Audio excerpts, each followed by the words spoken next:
Hello, and welcome to What's in the News for Leaders, the show where we unpack what's happening in the workplace and what it really means for those leading through change. Today's episode, I am super excited about for two reasons. One, we have someone here who has been on our podcast before, and the other reason is because of the topic that we're going to be talking about today, that we're not in a normal work era anymore. We're in what many are calling a collective recovery, which I am super excited to talk about this. You've probably heard the phrase, people aren't okay.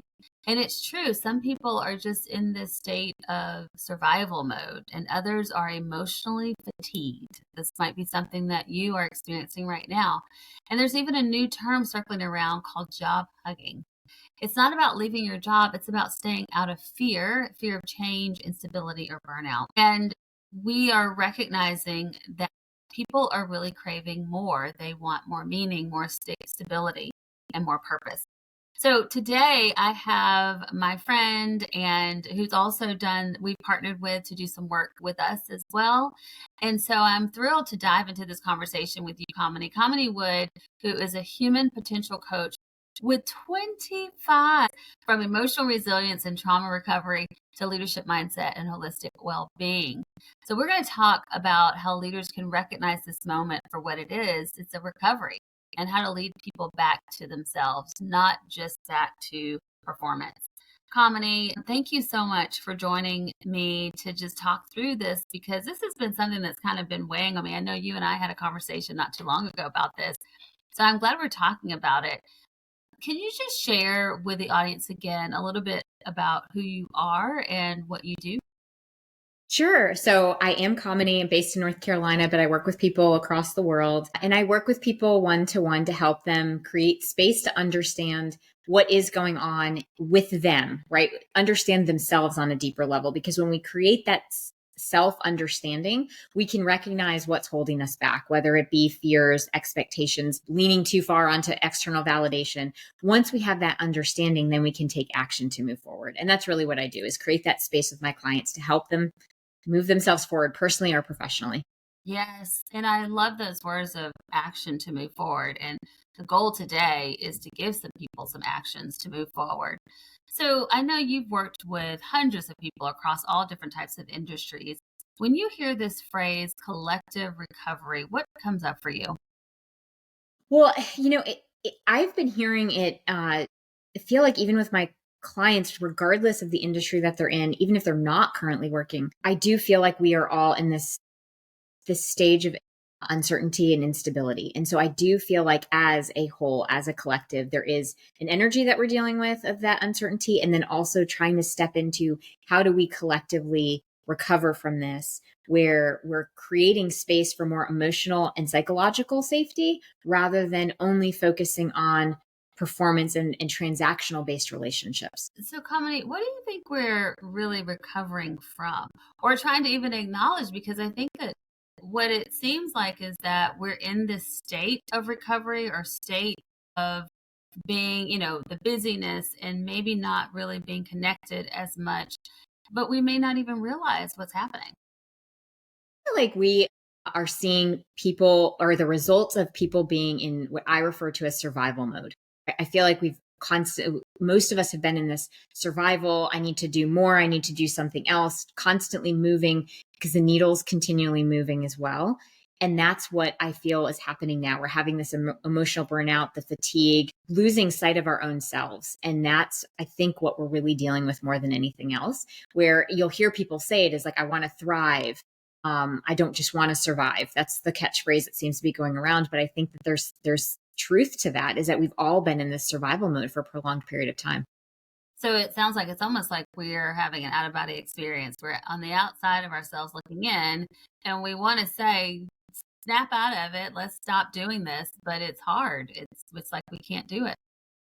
Well, and it's pattern behavior, right? Once we become used to it. I was literally just talking to a client about how a lot of us will stay stuck in the same patterns because it's the known, it's what we know. And so it's one, scary to do anything different. And also it's hard to break out of something that has become a patterned behavior or patterned thought process. And then you add in leadership. And I think leaders are dealing with leadership is changing, or how we need to lead is changing. But if you're in a situation or environment where they are still looking at the old school ways of wanting to lead teams, now we're up against a systemic issue as well, right? It's the system of the company that you're needing to also work through and manage. It's just starts to become almost comfortable because it is a. So there's a lot of things that happened after the pandemic. And so why do you think so many people are still in this survival mode, even years after the pandemic? Well, I mean, I think now there's just there's instability even amongst individuals, right? I know that my clients really struggle with, there's a lot of watching what you say because you don't want to offend people. There's a lot of eggshell walking, if you will, in terms of that connection. I think we're really struggling with actually how to reconnect with people. And could we say this is post-pandemic related? Maybe. But it also is, it could also be a new evolution of it's more and more difficult as technology rises and things like there's the, and I'm not blaming AI, but as we're using more and more technology, there's less and less connection with individuals, or we're finding it harder and harder to actually lean into human connection with other people. And that, I think, is part of what we're dealing with right now. Uncertainty. What is the emotional cost of living in this constant uncertainty? I think, well, when we live in this constant state of uncertainty, we don't feel emotionally safe. It leaves us in a place of questioning and wondering. And when we're in that state, our nervous system really is dysregulated the whole time. Brene Brown even said, we're in a place right now where everybody is just in a state of dysregulation. And until we actually start naming that and calling it out and saying, okay, there is some dysregulation, and then making that a priority of how are we going to address that? How are we going to address coming into relationships with some empathy, coming into relationships with this intent to connect? We're going to continue to have this disconnection. And so with this job hugging, what's happening is people are dysregulated. There's fear, there's worry, and they stay put. They're staying in these situations where it may not be the healthiest environment for them. They may not be happy. They may not be finding meaning in their work. And so then they're burning out, but yet they're staying. And so now we're staying in a situation that's unhealthy and we're dealing with burnout. Those are not great combinations. They are not, with job hugging. So for those of you who this might be a new term for you, I read this article in Forbes and it said 75% of workers are staying put through 2027. And this was done from a study, and that was job hugging. And really what job hugging means is it's a common trend among the American workforce, and it's on the uptick because of fear of the unknown in an uncertain economy. Which is, when I first read this article, we've heard about quiet quitting. People are at their jobs and they're working, but they're not really engaged. And now we have this job hugging, which is a little sad because this means that some people may want to leave or have a desire to leave or just have a desire. I think one of the biggest things that saddens me a little bit about this is that people might have a desire to just be re-engaged in some way, but they may be even afraid because of psychological safety or just because they don't know how. They may be even afraid to speak up. Like we've heard a lot of people who don't want to be leaders anymore. Talk a little bit, Kamini, about what you think is going there with this job hugging. I think, Andora, what you just said about being afraid to speak up, I think what we're dealing with are people who are just willing to kind of stay quiet and stay put. It's almost a little bit of that fawn state. When we talk about freeze or fawn, well, fight, flight, freeze, fawn. Yeah. It's like the fawn state. I'm just going to stay in this position. I'm going to kind of be here. I'm going to hold on to this because this seems to give me a sense of security, but I don't have meaning. And we know even from a positive psychology standpoint, meaning is so important, right? We need to have a sense of meaning and a sense of purpose. Now, are we going to feel like every single thing we do in our job has meaning? Maybe not. But if we're not having any connection to meaning, we're there and we're going through these motions, but we're so disconnected. But then we're afraid to speak up because if we're not in an environment where we can communicate with our leaders and say, hey, this is how I'm feeling and this is what I'm needing, because there is that sense of if I speak up, then I'm just going to get deemed as not cooperative or whatever the thing may be. And then I'm going to lose my job. It goes against this whole idea of wanting to feel safe. right? So as leaders, what do we do? I think that's the invitation to work towards more of this conscious leadership of I need to really engage from an emotional intelligence perspective, right? I want to engage with my team, recognize that they're human beings, connect with them on that deeper level, try to create space where they can speak up and they can communicate what it is that they're needing. Well, and that was going to be my next question to you is, what can organizations do to rebuild that sense of emotional security and connection? Like how do we kind of take a step back and say there's some changes that we need to make so that people can feel more connected and also more secure? And I think it starts with our leaders paying attention to what's going on with themselves first, right? Really paying attention to their own. It's a form of a radical self-responsibility. What's going on with me? Where am I in this? How uncertain do I feel? Because once again, if you're in the leadership role and you're feeling uncertain or you're feeling that chaotic energy, that's what's going to be projected out to your team. So you got to take care of what's going on with you first. And then when you feel grounded and connected, then you have these honest conversations. And if you're starting to model that to your team members, they're going to pick up on that.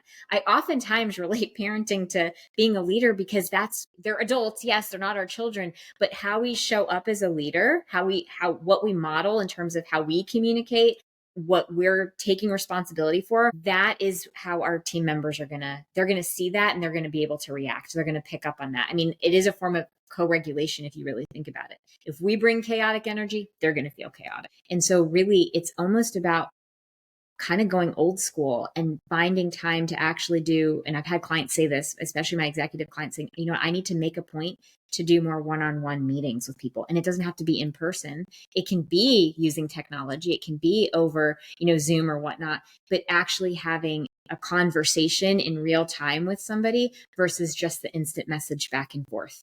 Because that's just, it's too much of a ping. And every time I've actually turned my notifications off on my phone because my nervous system would get activated. Like, oh my gosh, what is that? Or I need to pay attention to that. And it dysregulates so much. So, I've even encouraged some of my clients, even with those instant messages, set aside time to catch up on the messages, but don't leave your notifications on all day long. But I do think leaders, like one of the practical ways is to carve out time on the schedule to actually connect with your team members, truly connect and have an actual conversation. It doesn't need to be an hour-long meeting. 5 minutes of connection can go a long way if it's quality connection. So what I'm hearing you say is it's important for us to be much more intentional about connecting. And that's what it is. Yes. It's really about intentionality, that you have a desire to do it and you actually go and you do it. One last question, Kamini, if you had to give leaders just one other piece of advice for creating safety. So I think what we just talked about is how do we reconnect? This is about creating safety and meaning in the workplace right now. What would it be? My biggest advice or thing that I would offer leaders in order to create that safety is start with yourself, meaning pay attention to what's going on with yourself first, because you need to be grounded and connected first. And then it is have honest conversations with people. Don't mask, because the more we mask, the more we're not really authentically connecting with the people that we're leading. And when we show up, it goes back to what I said before about modeling. When we show up with that authenticity and we show up with being really true with the people that we're working with, they're going to feel connected to us and they're going to feel that sense of emotional safety and that it's actually okay to share what they need with you as a leader. These are things you all can start doing tomorrow. Kamini, can you share again with us, how can people learn more about you or get additional information from you? I am on the web at kaminiwood.com. And then, of course, I'm on the socials, Facebook and Instagram with the handle It's Authentic Me. And on LinkedIn, it's just Kamini Wood. Awesome. Thank you so much, Kamini. Again, thank you for this conversation. What a powerful conversation. It's important for us to really recognize that we are in this era of not just about bouncing back, but how do we actually move forward in a way that is more productive? People don't perform better because of pressure. They perform better because they feel safe, they feel seen and supported.